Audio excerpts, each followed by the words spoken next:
Can you see the slides? Yeah. Yes. Okay, perfect. Hello, everyone. Greetings and welcome to all of you to this evening's session titled University Choices, Thinking Broadly. My name is Anuradha Vedmurthy, and I am one of the careers and college advisors here at KIS. I am here to introduce you all to our moderator for today's session, Ms. Sangeeta George. Sangeeta has been a career counselor for more than 15 years in schools and colleges in Dubai and India. She was the careers and college advisor here at KIS for over 6.5 years before she joined Univariety, which is a career counseling platform serving more than 300 schools in India. Sangeeta is the head of counseling at Univariety. A very warm welcome, and over to you, Sangeeta. Thank you so much, Anu. Hi, everyone. Good evening. I am so glad that each of you are part of this really exciting webinar that we're having this evening. The objective, I'm just going to go straight into it and tell you why we're doing this and the whole objective of why we're doing this webinar or this panel discussion. It is to help you as students broaden your horizons in understanding and becoming aware of the different options you have after you graduate from high school. Okay, so I'm not sure which grades you all are in, 9, 10, 11, 12, but it really is time for you to start thinking ahead with regards to what kind of opportunities and options you have. Undergraduation courses are no more confined to being present in the classroom. The competition is increasing even as we speak, and we want you as students and parents to be prepared by understanding the type of options that are out there. This evening, as you will shortly realize, I am joined by 4 amazing panelists that have immense experience in the field of higher education. They will be sharing about their programs that they represent. And then we will go on to talking about what it was like in the past year, and also in terms of what you need to do as students to be prepared to apply to university over the next 4 years, okay, or next few years actually. We've kept some time at the end for you to ask some questions, so please make use of this opportunity and feel free to ask any of our panelists any kind of career related or admissions questions that you might have. So we're going to start by going around right now, and we will start and I will introduce each of our panelists just before they present. What we're going to do is we're going to go around the room and they're going to be sharing and giving us a broad idea of the kind of programs that are being offered, any kind of scholarships or financial aid, and also the benefits of completing a course with their particular university. So we're going to start with Sandeep Saraswal. Sandeep is the outreach manager for College Board in South Asia. He predominantly supports school educators and students to use College Board programs, which is SAT, PSAT, AP, successfully in their journey to undergraduate programs internationally and also here in India.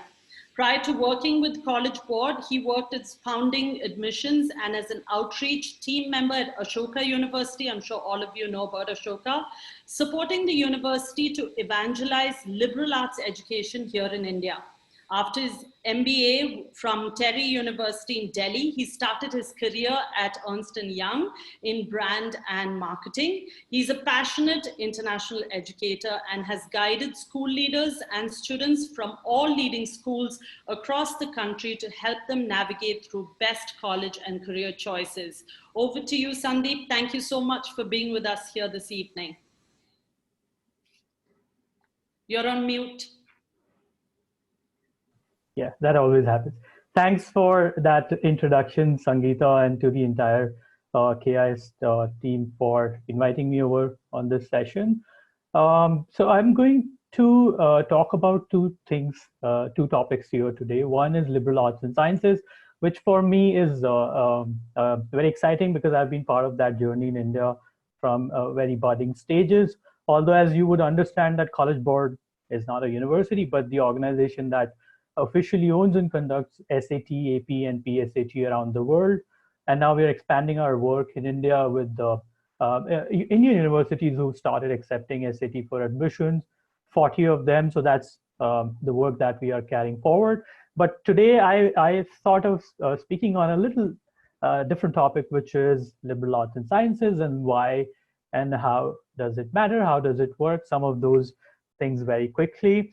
Uh, so as students would understand the kind of world we live in today, we call this as a VUCA world, which is volatile, uncertain, complex, ambiguous, uh, and how fast everything is changing. We are already facing a situation which is so unprecedented, like COVID-19. We are part of something which is called as Industrial Revolution 4.0, where things have entirely changed and the world has evolved to new realities which none of us were aware of, and this is direction that the world is also moving in right at this point. So what I'm really trying to say here is that what all of this really calls for is a different style or a way or a pedagogy of education, which really serves some of this purpose. And that is one key reason why some of the existing systems, while they may be hyper focused on certain areas, may still not be most efficient, as we can see how the world is evolving and how complex things are becoming. There are newer realities, newer challenges like climate change, again, like COVID, which we're all facing. And that's the reason instead of having this conference in person, we are doing it online. And probably there are newer efficiencies we've found out. So for students who are going to graduate, say 4 years or 5 years down the line from now, they are really going to see a very different world. The job scenarios are going to look very different, right? And I personally think liberal arts education, and I very consciously call it liberal education and not liberal arts or liberal arts and sciences. And there are certain, these terms are sometimes confused because arts is generally confused with the notion of humanities, and sciences is really seen in the silos of pure sciences realm. But liberal education is much, much more than that. And what makes it really unique is uh, are some of these things, which is that it's a truly interdisciplinary education, which means that while students are exposed to certain breadth of subjects, which means students sample different disciplines and subjects and then go on to study a particular discipline at length, the deep dive and focus on one area. But as we also know that since all systems, all disciplines are connected in today's world, so the education also should be, and liberal arts education serves that purpose, that students get this opportunity. And most liberal arts programs in India and outside, where students don't have to make these choices before they join a program, right? So students get this opportunity where even if they don't have any decided majors, they can go to these universities, sample certain disciplines which they must have or might have studied before, or they just want to start with, and then really make this choice of choosing their majors and deep diving. Again, what's also a beauty of a program like this is that when I say interdisciplinary, what that really means is that while students learn about different disciplines, they also learn that how these disciplines really connect today, right?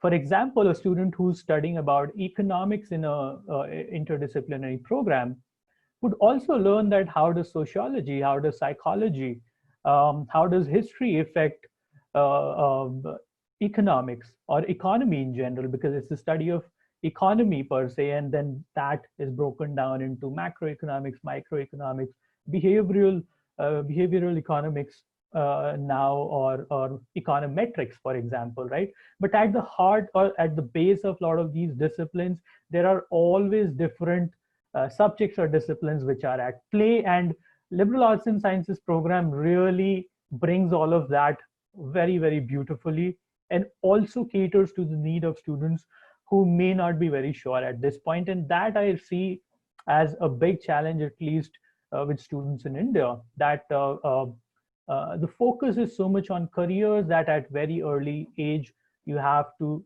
make these choices. So I really see the identity of a liberal arts or a liberal education student as a T-shaped individual compared to maybe a I-shaped student who's only focusing on one particular discipline, right?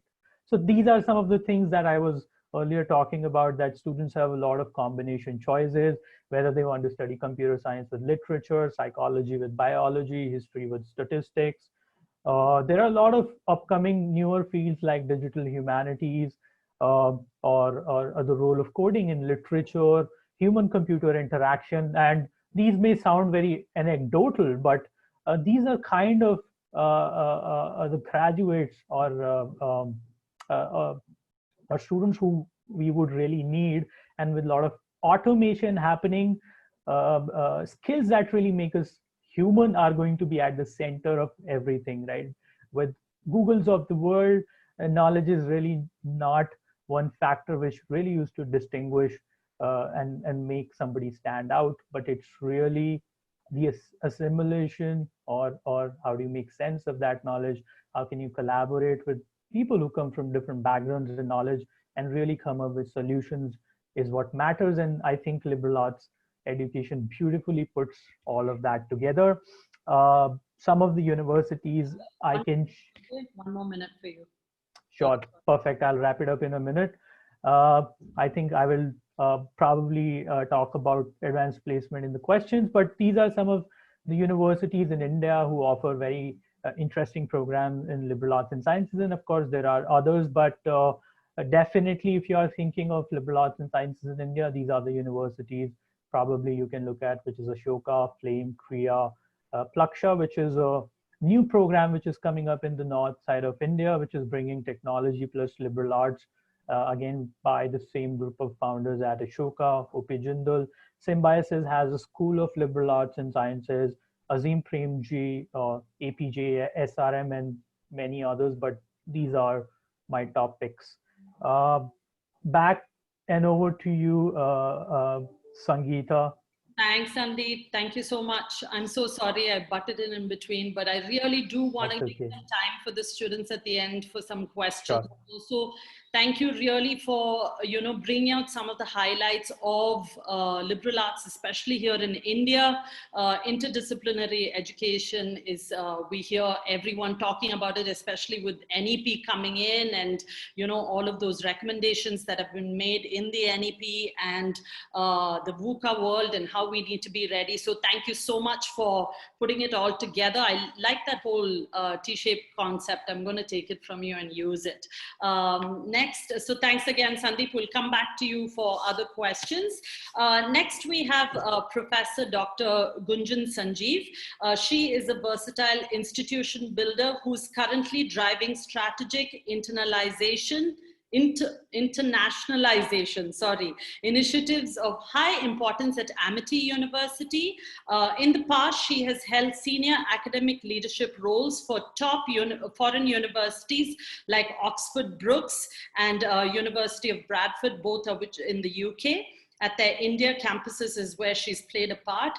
Her teaching and research interests include performance of banking sector, corporate finance functions, measurement of efficiency and application of mathematical programming models, including data envelopment analysis. Wow, those are all big words, Dr. Gunjan. We're so happy that you're here. Over to you.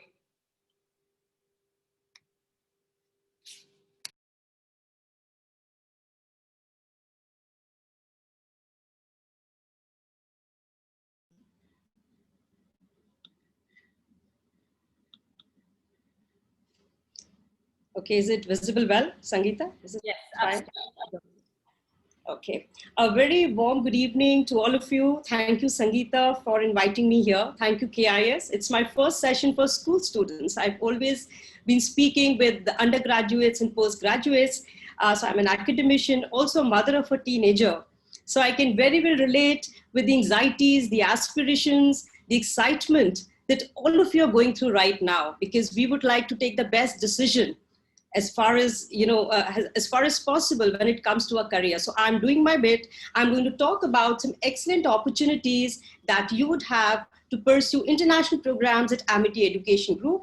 So a couple of slides, I'll quickly run you through who we are, what is our expanse, what all campuses are there in India, what all campuses are there abroad, and then I will talk about some of the international programs that you could pursue and graduate with a foreign degree.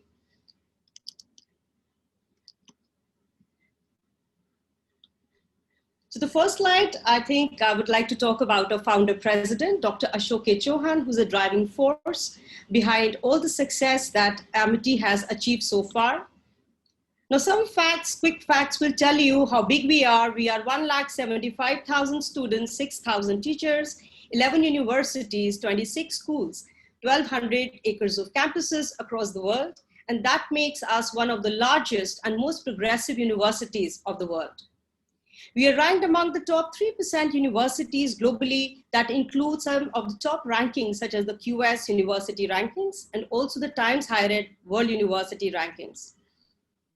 We are the only Asia's university which has both the US and UK accreditation. Students, US and UK accreditation would mean that we are offering quality education which is matching with some of the best globally. Also in India, we are accredited with grade A. We are very closely associated with many of the top Nobel laureates, Muhammad Yunus ji, Kailash Satyarthi ji, and time to time we have sessions organized for our teachers and students for interaction with them. Amity Innovation Incubator is rated as the best business incubator by the leading magazine Business World.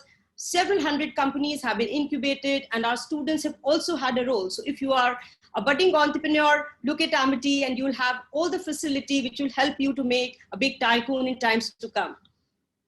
Several disciplines to pick from. So you see 300 degree programs across 60 disciplines. So management, biotechnology, law, fine arts, English, social sciences, you name it, and we have it.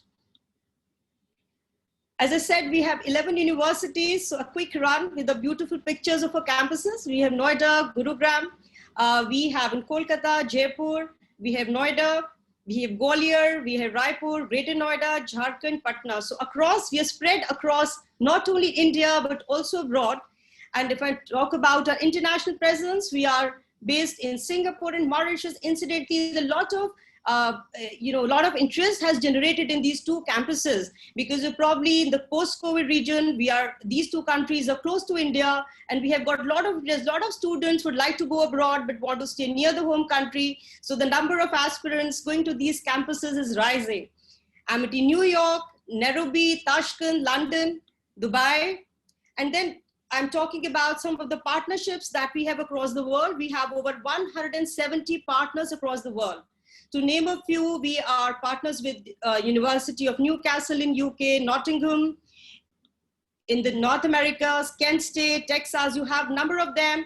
And we have partnerships for dual programs, for student exchange, faculty exchange, and research collaboration. So if you're part of Amity, you will have numerous opportunities to be interacting with these universities. Similarly, we also have tie-ups in Asia, Australia, and South Africa. So Glorious Saga, if you see that this is the growth trajectory along with the founder presence. So we also have our dynamic chancellors, Dr. Atul Chauhan and Dr. Aseem Chauhan. Now this slide is going to be very important for you, because here we are going to talk about the international programs that you can pursue at Amity. So I'll quickly run through this. There are three kinds of programs. First one is the study abroad programs of a short duration, which is a 4 to 5 week program, which is every student of Amity is eligible for a short-term quick dose of global exposure by hopping on to any of our campuses or any of our partner universities. Then we have a 3-continent program in which a student spends 6 months at 2 more continents, US and UK. And then we have the global study program, where you do a part of program with Amity, and then you can move on to a foreign partner. So there are 3 different programs that we offer at Amity, and I'm going to take you through, I'm so sorry, I have to go forward. So the first one is, as I said, the short-term program. It is offered every semester in the summers also. Whatever credits you are getting, you could be doing few credits as part of this program, and then they are amalgamated with the studies that you're doing at Amity. So Singapore, UK, US, France, Australia, and Dubai. These are the places where you could do your study abroad program. Some pictures are students at the Harvard University. We have a chancellor in the middle. Then we have students at the National University of Singapore. Our students are presenting papers. They are interacting with the faculty of these universities. Many other visit pictures also. So I'm getting you the real picture so that you know what is the real experience if one plans to enroll themselves at Amity. 3-continent program, as I mentioned, if you're doing a BTech, let's say the final semester, which is the 8th semester, 3 months you could be in the US and 3 months you could be in the UK, and you have all these names listed here where you would be having interactions. Again, some pictures, NASA, Amazon, BBC, they're all students with beaming smiles.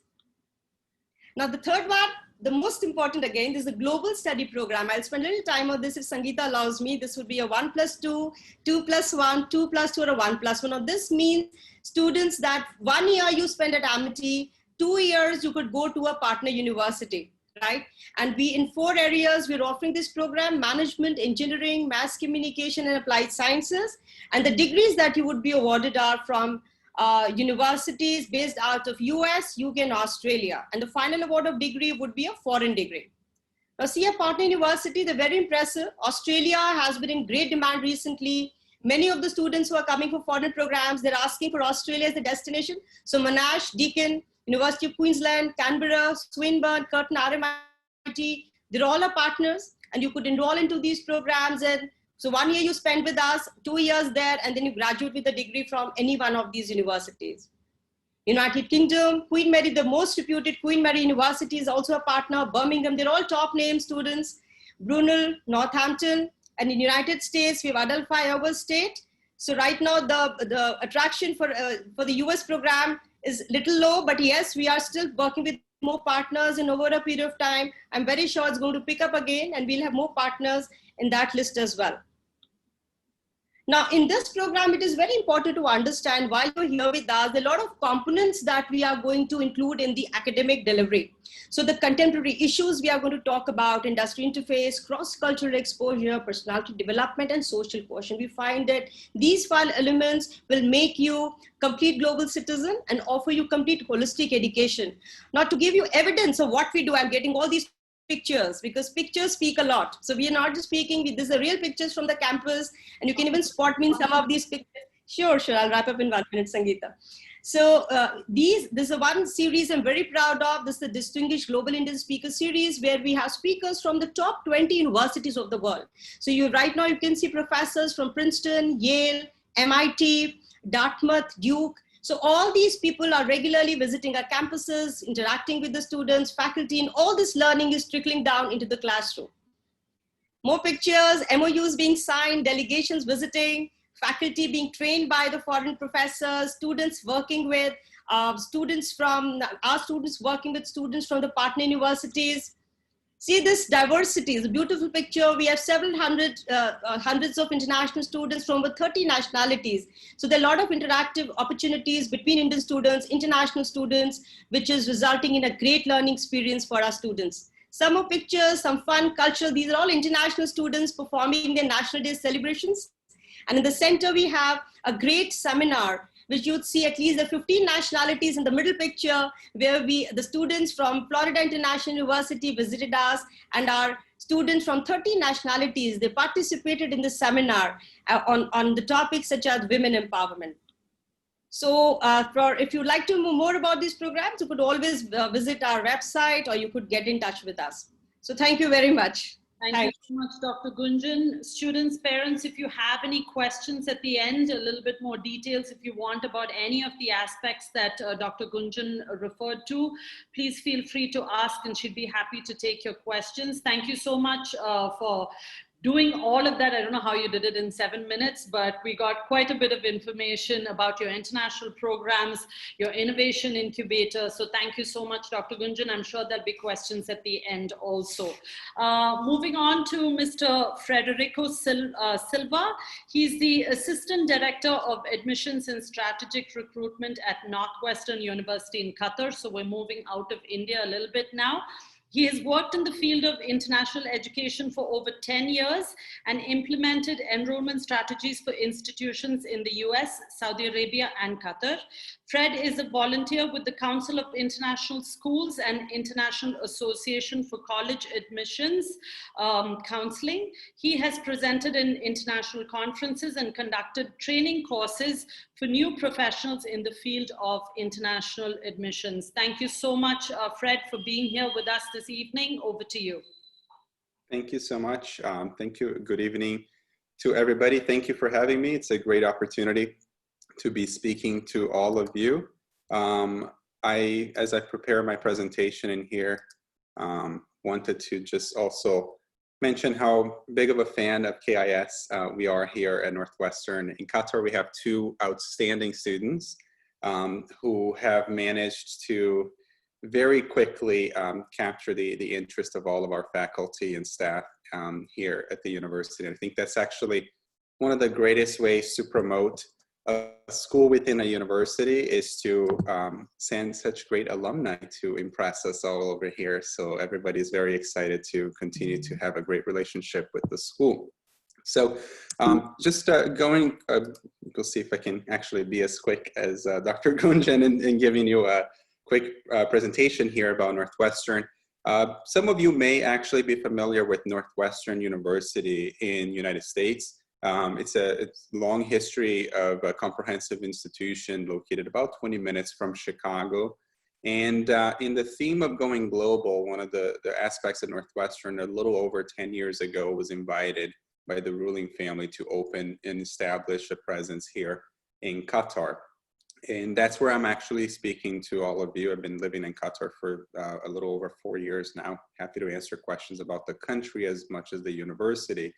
But it offers, our presence in here has something quite unique as I'll go through the presentation. This is just you see here, one of the themes I would say from an international campus is the value of diversity within the student body, within the faculty, within the staff. And I think that's a great addition for anybody who's studying any program, is to have the exposure that an international campus and an international diversity will offer to you.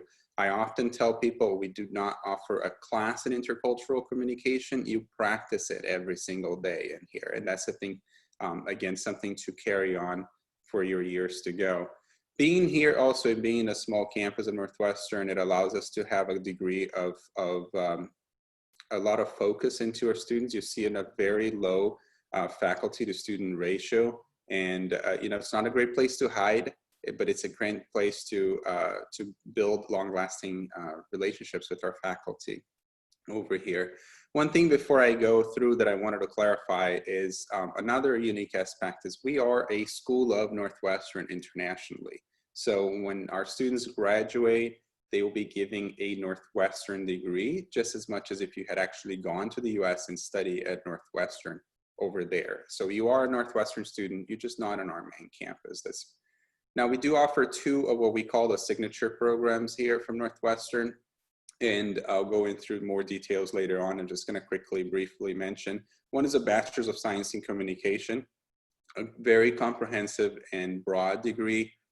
You'll see students that are interested in film, but you also see students that are interested in a little more like the science behind communication, or how to actually understand and measure how communication is transmitted and absorbed. So if you're thinking about areas like health communications, the global pandemic that we're living in right now, there's a lot of communication. How do you reach people in an effective manner? That's one of the components of people who actually practice in that particular field. But then again, you see students that are interested in very specific details, but we keep our programs broad in the undergraduate level for that reason, to make sure that they actually have a long career ahead of them. Another side of that will be a Bachelor's of Science in Journalism and Strategic Communication. Journalism is a little more self-explanatory. Strategic communications are areas like public relations, international relations, advertising, even marketing is actually part of that particular arm. This particular program, one of the greatest aspects too, is a mandatory internship that happens in the third year. And that's when often our students actually go abroad and go to the US, go to the UK. We had people in different countries of Africa. Depends on what you would like to do. So from somebody more interested in diplomacy, they might be at an embassy doing communications, or more traditionally, like, New York Times, Washington Post, and so on and so forth. A great opportunity for Northwestern being here is the fact that we have a campus that was purposely built to educate students in communication and journalism. And you see here from some of the photos, the facilities and are just fantastic. We have a full functioning studio, for example, that you can do any kind of broadcasting. But we have things like, a newsroom that ambies any sort of newsrooms from any situation anywhere you go. In terms of parents, obviously, one of the questions I often get asked is, what are some of the criteria, well, some of the places their students are studying afterwards.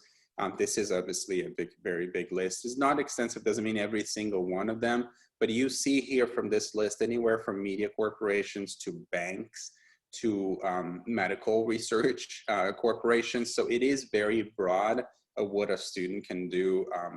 Sandeep was talking a little bit about the global aspects of a liberal arts degree, and that's actually one of the practices that we like to make sure that our students have here. Another very key component of Northwestern here is we're one of 6 American institutions that have a presence in Qatar. And that allows us to focus on our programs very well. So for our case, the communication and journalism, but it also allows us to have a great collaborations with the other institutions that are here. So students actually often can take classes in one of these other institutions to complement and their degrees that they're actually getting over here. So if there is a class that we don't offer here, student can just walk over there and take it over there. Other aspect of coming together to make sure that our resources are utilized in the best way is our facilities in terms of housing. So here's some pictures of our residential halls. A person living across the hall from you might not actually be a Northwestern student. They might be studying at another institution at Education City. And so your friendships and your networks will transcend Northwestern for sure. So it's not just the aspect of that. In terms of admissions, the only thing that I'll mention here, and I'm gonna go through details, we are looking for academically driven students, but we're also looking for characteristics of global citizens. So that's part of your application process in terms of the holistic review that we have here. Last thing that I'll mention is scholarships and finance, very important for anyone. And we're fortunate to have a partnership with the Qatar Foundation in here. So that means a government of Qatar that is not only interested in attracting great students, but attracting potential future residents and professionals of the country. So they recognize that the value of you having developed your academics and your career here, and they would like to offer an opportunity for you to start your career in Qatar and then go wherever they would like to take. But between us and Northwestern and the government here, we're committed to meeting 100% of the financial need of all of our students. And that also adds to diversity of the class, since we're able to bring students from whichever economic background that we have. So that also allows them the learning module there. Well, thank you so much for that opportunity. I hope I kept under my time limit, and happy to answer questions later on. 7 minutes and 15 seconds. That was awesome. Thank you so much, Fred.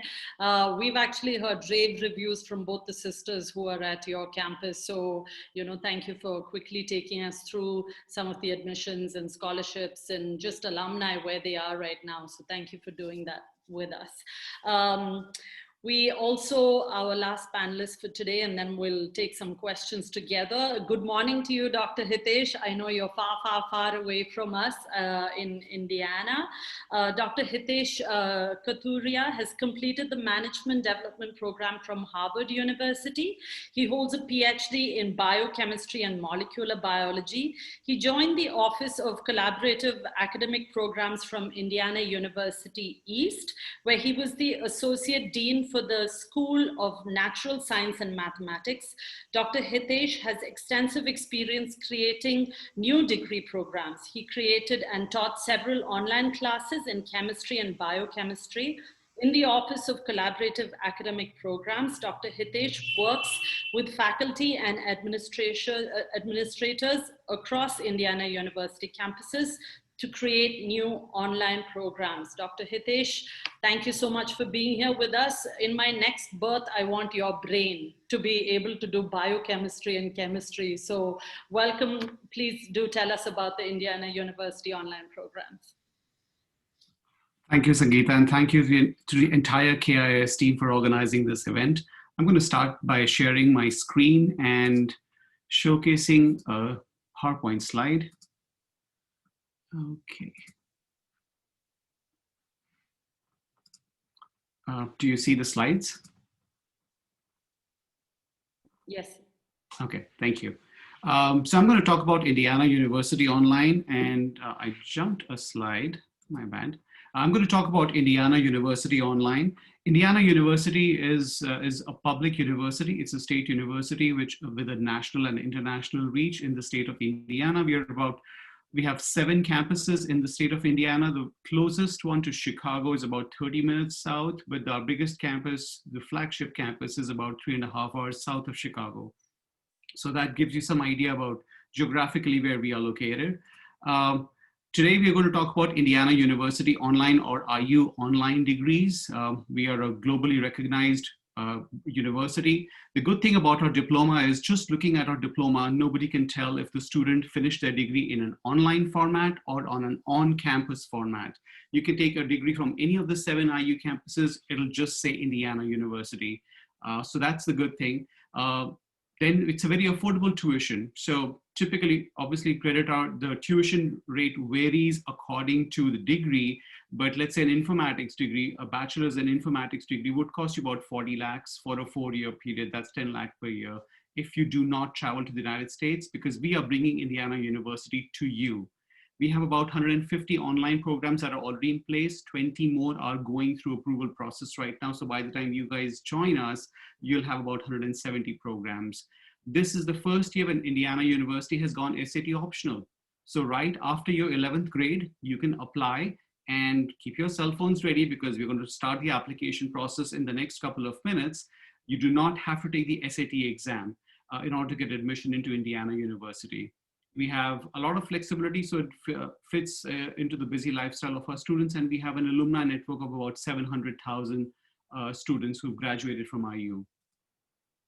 The reason you should choose an IU online degree is because our admissions process is highly personalized, and again, we're going to walk through the process in just a few minutes. We have an excellent onboarding experience for all our students. We have a very robust student financial services system, which helps you tailor resources when it comes to financial aid and money management. Each and every student gets access to a success coach. Through their entire journey through the university, a success coach is going to work with them. And we have a dedicated math and writing support center, so you can just either call in or chat to any of the math mentors or the writing consultants that we have. And these typically are students who have taken these courses and have an A in that course, and they are working for the university to provide support to the student. Then we also have career services, which tons of interactive tools and coaching to accelerate your career. Access to one of the world's best libraries. IU has one of the world's best library systems. Technology, I personally love the fact that I work for IU, and IU gives us access to a whole suite of software, which is pretty cool. And then you have a 24/7 contact center that you can do real-time chat, email, phone call support directly from IU. So they are Indiana University managed contact center. So here's what I'm saying. Our admissions process is very, very simple. We have designed our application in such a way that you can finish it in 2 minutes online. So that's the first phase of the application. So if you have a device in front of you, a laptop or an iPad or a cell phone, just go to the website online.iu.edu. And when you click on this, this is how the website basically looks like. And here is the apply now button. But for you, if you need to select which degree you want to apply for, go to the bachelor's. And there you have a ton of degrees. So computing and technology is an example that I often take. If you want to see how our data science degree looks like, informatics degree looks like, we also have medical imaging technology and health information in this particular category. We have about 52 undergraduate degrees and about 170 total degrees, including graduate programs. If you want to see what informatics looks like, so for example, this is a This is a degree that I created about 4 years ago, and this is extremely popular. We have 166 students in this degree right now. You can read more about the degree on the website. The website also talks about what courses, what the admission requirements are, what courses you'll be taking. I'm sorry, I'm scrolling too quickly, but you can also go and look into the details, what the cost will be for per credit hours. For example, this degree is $350 per credit hour. So tuition for 1 3 credit hour course is about $1,050. There's a DE fee attached to it as well. So that gives you an idea about our programs and how to navigate to get to the right program. Again, once you hit the apply now button, the form is very simple. It was designed so that students can actually fill it out on their cell phones. It takes about 2 minutes. There is no cost to this request for information piece here. Once you do that, within 24 hours, you're going to get an email from one of our admissions directors or admissions specialist. Her name is, I know her name is Stephanie Tinkle. She's going to send you an email, something which looks like this, which basically talks about, this is what you have, welcome to the program, this is what the next steps are going to be like. Talking about what our statistics looks like for fall 2020, our office came into existence, the online office, in 2015. Well, technically in 2013, but really we started having enrollments in 2015 onwards. And as you can see, our undergraduate enrollment, which is in blue, currently stands at 3,062 students in the online program only. Indiana University as a whole has 92,000 plus students on its campuses. We have a total of 7,444 students who are in a 100% online program. So these students do not have to come to the campus. They can finish their entire degree online. And to give you a location, right now we have, I know this is not the best image here. Right now we have 34 students from India who are taking these 100% online degrees from Indiana University. Again, the total is 7,444. If you look at our number of programs and the website that I shared with you, and we'll go to that website once again, lists all 150 programs. We have 20 more in the approval process, which should be taken care of early spring semester. Therefore, we will have about 170 programs in this academic year alone. So there's plenty of choice. So this is my last slide here. Let's go to this website on online.iu.edu. Take out your cell phones, try it out. There is no cost to you. You can take a degree. You can take an associate's degree, which is a 2-year degree. You can take a certificate. If nothing at all, right now, you can actually start enrolling for a spring semester single class, just one class. You can enroll as a non-degree student, take one class from the comfort of your home and see for yourself how your experiences in our online degrees. And if you have any questions about Indiana University, the person to contact will be Stephanie Tinkle. Her email address is here. That's my last slide. Thank you so much, Dr. Hitesh. And also, I love that there's flexibility that we're giving to students, even if they just want to do one of these, it looks good even on their transcript to show that they've done one of these, at least even like a 3 credit, it looks really, really good, especially because it's online and the convenience of that. So thank you so much for introducing them to that.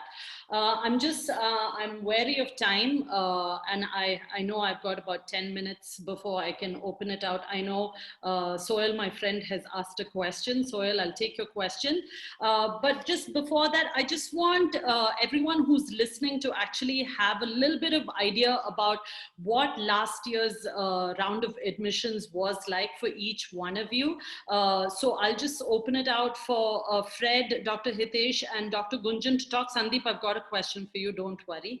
But I just, if you all could just talk about what it was like last year, what are some of the trends that you saw in students, and did you all have to change any of your application processes during this pandemic? Fred, you want to start first, and then Dr. Gunjan, and then Dr. Hitesh. Sure, thank you so much.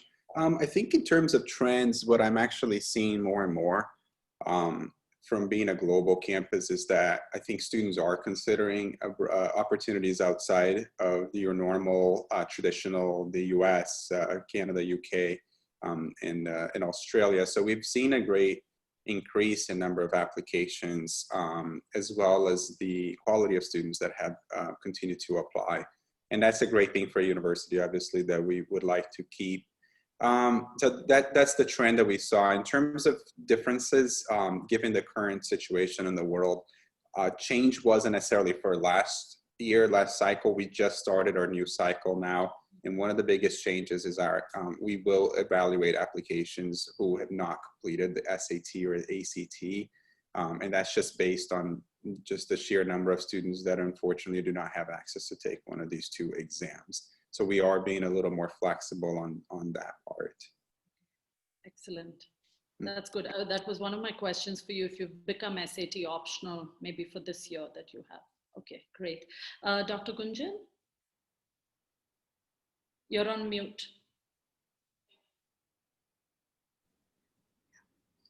Thanks, Sangeeta. I will be answering this question on two parameters. One is about the popularity of the disciplines, which disciplines have been more popular. And the second would be on the mobility. So the first one, I saw that management and engineering continue to be hot favorites, despite saying that, we should look beyond these, but still these programs are sought after programs. But this year also we saw a lot of spurt in psychology and mass communication. So these are another two areas which suddenly we see a spurt, psychology is getting a lot of popularity and also mass communication.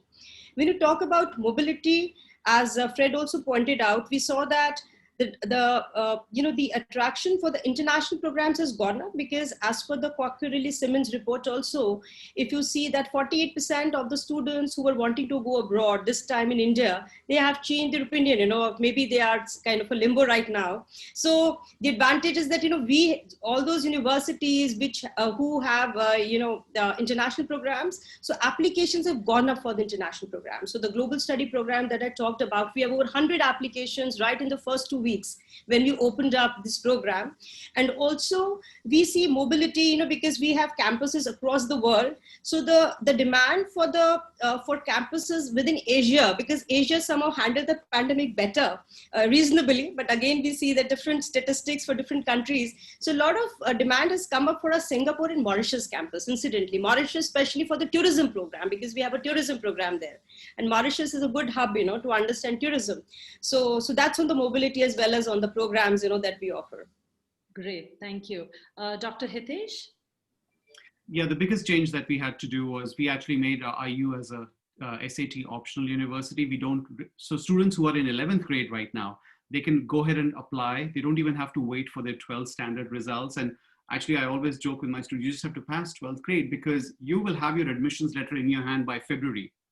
So even before you take your board exams, you will be actually admitted to a university. So the most important thing was SAT. Our application process was simplified. There is $0 cost to the application right now. That's another big thing that we made, big change we made. Our program has been very, very popular. The biggest, I'll echo with Dr. Gunjan's observations. Our business program, the Bachelor's of Science in Business Administration, or the BBA, is the most highly enrolled. In just 1 year alone. The degree is like 2 years old right now, and we added about 460 students in just 1 year alone. So that is very, very popular. And then our psychology degree and criminal justice. Again, in the United States, criminal justice is a very hot topic given the circumstances right now. So psychology and criminal justice are two very, very popular programs. Informatics, data science. And then we have another program that is in the pipeline, which is a biochemistry program, which basically helps students get into medical school. That is extremely popular as well. We have about 120 students in that program right now. So again, it's the demand, it's the circumstances that we are in right now where people can't travel. People are preferring to go online right now in the United States. Right. Absolutely. So I think you saying that the application process has become a little easier is a good segue into my next question. And Sandeep, that's for you. So other than a strong academic transcript, what else do you think students should focus on to increase their chances of getting accepted into a good university? That's an interesting question, Sangeeta, and I've also been trying to get an answer to that myself, because given current situation, I think everyone's grappling with this question because things have changed. What I can ensure is that whatever conversation College Board has been having with all the international universities, everyone's very reassuring that we are going to be as flexible as possible. And College Board is also supporting this decision of going SAT optional for students, right? So now my advice to students entirely is that look for these opportunities where you can showcase your academic work, um, or even if you are not able to participate in a lot of say extracurriculars, still there are so many opportunities to still do social work. There is still so many opportunities to even do online internships, right? There are so many companies I know, even in healthcare and technology, who started offering summer schools online, who started offering internships online. You can do advanced placement courses, for example, which College Board offers. Again, related to academics, but not in its purest sense. But really, I think students should look out for these opportunities, even if they are not able to physically go to certain spaces, but even virtually, what is it that they can add um, uh, in their profiles? And I think also it's a great time for self reflection, because I am also expecting that a lot of universities may be interested to hear how did students really perceive this whole time of pandemic and COVID, and what did they really do, so on and so forth. So I think these are some of the areas I would suggest students to look at and work on. Absolutely. I'm so Mhm. glad you brought that up. I think I've done so many webinars, driving home the point about how extracurricular activities are so important. If they don't have SAT, then what else can you showcase in terms of interest for a particular field that they're applying for? And I think it's so important that even parents understand, that extracurriculars or having an impressive profile is important. Fred, Dr. Gunjan, Dr. Hitesh, do you all want to add? Is there anything more that students need, or what do you think can increase their chances other than just a strong academic profile? Can I say something here? Sure. Right. So I think I'll just second what Sandeep was just mentioning. I'll just try to add to what he said. In fact, I talked about some of the elements in my presentation also, that students, please be aware, be open about anything, just try to be sensitive to what's happening around you. Right? It is very important that you don't have to only read books. At times it happens when there's so much of pressure of exams, students tend to stay away from the extracurricular activities, thinking that may eat into your time. But trust me, that is a very important area that you should not ignore.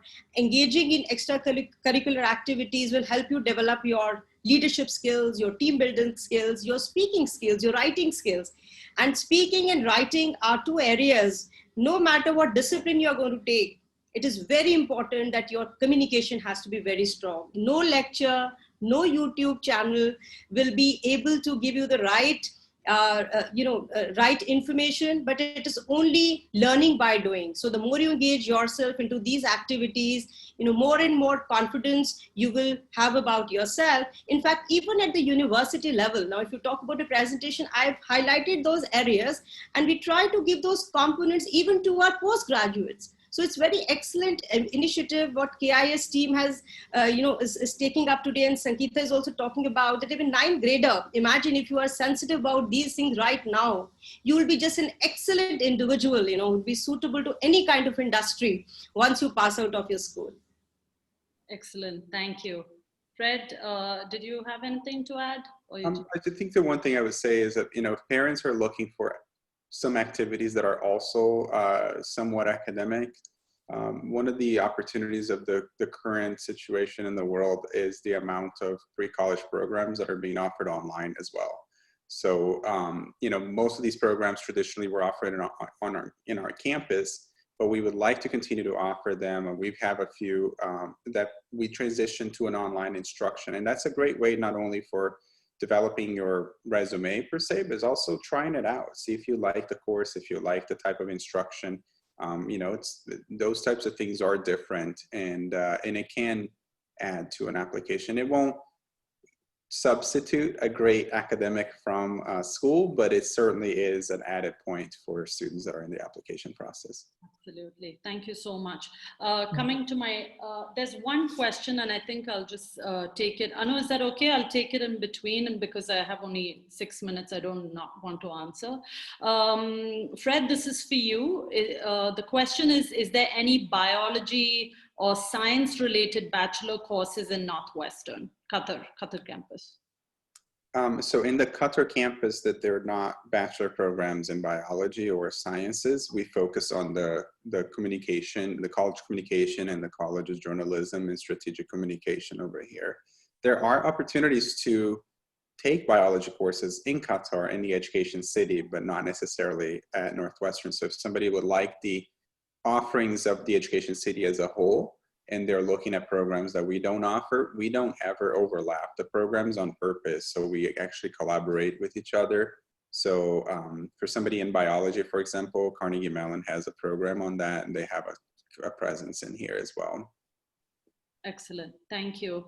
Soil, you can also look at the Indiana University online and Dr. Gunjan's Amity University both have biosciences, if that's not an option that you're looking at, if you're not looking at Carnegie Mellon or any of the others. And if I may add, Sangeeta, to that, our biology degree, we have biology, human life sciences, and biochemistry. They're basically targeting either medical school, dental school, pharmacy, physical therapy, occupational therapy, those professions they are targeting. They're going to be available in a hybrid format because they're going through approval right now, which basically means you can take about 79% of your curriculum courses online, but for 21% of the courses, you will have to be physically present, typically during the summer months, which is the good thing. You can get away from the Indian summers and you can enjoy the summers here, which are very, very pleasant here. Take your courses, be here for a few weeks, and then go back every year and just basically one trip a year and take care of the 21% of the courses you need to take care of. So that's a work in progress. We should have that in place early spring semester. So go ahead and apply. Thank you, Dr. Hitesh. Shreyas, hi, I'm going to take your question, but I have another question for all of you all, just to go around the room really quickly. Fred, we'll start with you, and then Dr. Hitesh, Sandeep, and then Dr. Gunjan, we'll end with you. Just what do you think the role of parents are in supporting their students or their children during this time of being prepared for the application process, whether it's next year or year after next? And any piece of advice that you would like to leave with our dear, dear students. So let's start. I think I said Fred, right? Sure, yeah. So I think one of the supporting aspects I think that any parent can do, and it's counterintuitive, I think, on that aspect. I think parents encourage your students to take the lead on this process.